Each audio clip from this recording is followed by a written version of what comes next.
Let us discuss a glance at market economics. We'll start by defining the four types of markets that exist in a society. These are perfect competition, monopolistic competition, monopoly, and oligopoly. In perfect competition, you have many buyers and many sellers with access to perfect information. This is a very imperative concept in this market type where prices are determined by supply and demand strictly. In monopolistic competition, you have a few sellers and many buyers. As a result, price is usually set by the owners of the monopoly, not supply and demand.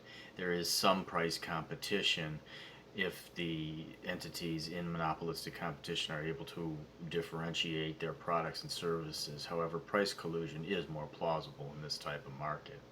In a monopoly, we have one seller and many buyers. The seller sets the price in the market as well as the impact on the socioeconomic environment. They have what you would call a stranglehold on the product. In an oligopoly, which we see in usually totalitarian type of governments, we have few sellers and many buyers. Typically, this is a cartel which employs forms of price collusion on the supply side of the market equation. These markets do develop in all capitalistic societies.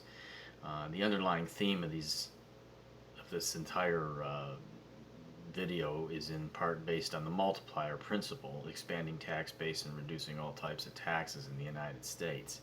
As a result of a market type, government regulation is usually considered legislated and enacted in order to provide what society deems as an acceptable set of rules that govern the socioeconomic impact of these four specific market types. When government partnerships with companies in these four markets or in any combination thereof is disrupted, then market turmoil will manifest itself. Market turmoil is the result of the private sector companies and the public sector, and the demand for a given product or service has become out of balance in some way, shape, or form. An out of balance situation is one in which confidence is broken, money is concentrated in too few hands, and institutions have difficulty functioning and providing reserves for demand on money due to law not keeping pace with the socioeconomic change. Therefore, one would define law as a latent process in the governmental world. When the partnership between government and the private sector breaks down, people become out of balance, and the reality is that the legislative process comes to a grinding halt, to be honest. The legislative process is reactionary by definition, and in order to maintain balance in a society must reduce the risk of legislative latency.